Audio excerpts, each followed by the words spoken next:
being able to continue to run old games is also very interesting to me as well. What do you think in terms of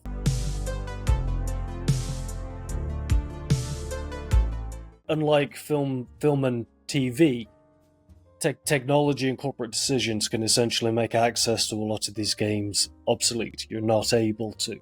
So what is kind of the solution in your opinion? Well, I mean, I work at limited run games, and from a commercial standpoint, we are a studio that we like to bring old games back as well, very much what Night Dive does. And the way we do that is to go after licenses for old games that are kind of dormant that we would like to see come back. So I think the biggest hurdles that we have really is all around licensing issues and who owns the rights to these games anymore. It's no longer just a matter of we're going to just, recreate this game, or we're going to remake this game or remaster this game. It's step one. Can we even do this? And if we can, how long is it going to cost us, or how much time is it going to take, and how much money is it going to cost us to chase down whoever owns the license? Because maybe there's lawyers that need to get involved. Maybe there are various people that are involved in an IP or some type of game, and kind of chasing through that minefield, trying to figure out, is it even feasible to do this? And there have been some games that we've tried to get licenses for that we just gave up on because it's a matter of it's just too expensive, or it's too complicated, or we just don't know who owns this stuff.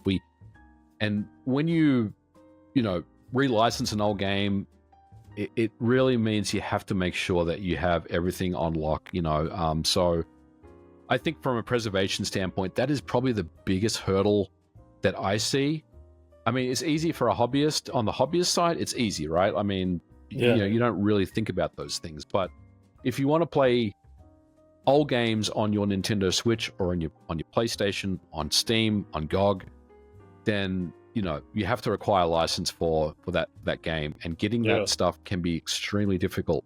Sometimes things fall into place, and you kind of just roll with it.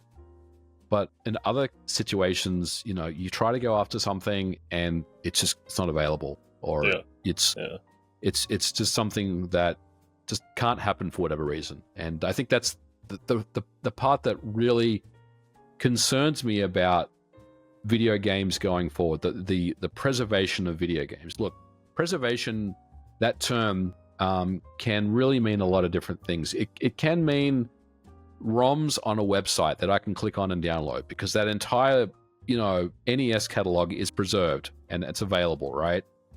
But from a legal standpoint, from a commercial standpoint, preservation means something completely different. It means, can I still go to a store, whether that's a digital storefront or walk into a brick and mortar store, and buy a copy of a game that I want to play?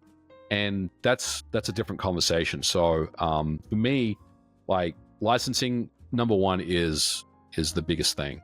And unfortunately, it's not going to get any easier. It's just going to get more complicated as time goes on, because think about the games that are being made today, right? There are so many people that are involved in making games, and so many stakeholders, and so many people that own, the musicians own the rights to the music. The publisher owns the rights to the game. Someone else may own the brand name, and they may have licensed the brand out to the publisher. And I'm just being very, very kind of high level as well. Like, there's probably so many people that are involved that have ownership of various games, especially now that shareholders are involved. Think about, like, 20 years from now, if we want to remake games from this generation, right? I didn't even know how you do that. Like, that sounds like something completely different. Well, you've also got it seems like the developers and maybe just the money guys are the reason behind this. You ship out discs now where the discs basically have zero game information, so they're holding on to those even more than before. So even if you were of a pirating mindset, let's say, whether or not that's moral or legal or whatever, you couldn't do it if you wanted to. That's right. Yeah, And that's another aspect of game preservation that I'm concerned about. And that is, you know, like you said, not most games, that's very unfair to say, but a lot more games are slowly starting to move towards less data on the physical media, more on their digital storefront, right? And look, you can say the reason for that, there's different reasons for that. Some people like to say, well, you know, the publisher wants more ownership, more control. And look, at the end of the day, if they own the storefront and you're downloading that game from a storefront, then they have more control over that product, because they can patch it, they can delist it, they can modify it, they can do whatever they want. They can, if it's a game that obviously has a live service component to it, they can end the servers, as we know. And it really is taking more ownership away from the consumer onto the publisher. And I think that's ultimately where they all want to end up. They want to control their catalog of games. And look, I don't necessarily have a problem with that, but one thing that I don't like is having less ownership of, you know, the stuff that you buy. Like my NES cartridges, my Super NES cartridges, my N64 games. I know that, you know, the bit rot and stuff like that aside, I know that these games will play forever and I will never have to worry about them, right? But these games that come on disc these days that have part of it on disc and part of it you download, that's not preservation to me. That's really just, you know, that's something else.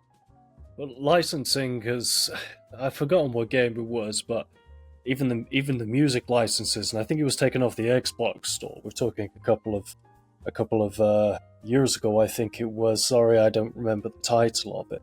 So going from what you were saying before in terms of everyone owns a little piece of the pie, like that doesn't just affect like the small people, that can affect like the large people as well. That did get me thinking in terms of game preservation. What if Xbox or Steam itself was to disappear?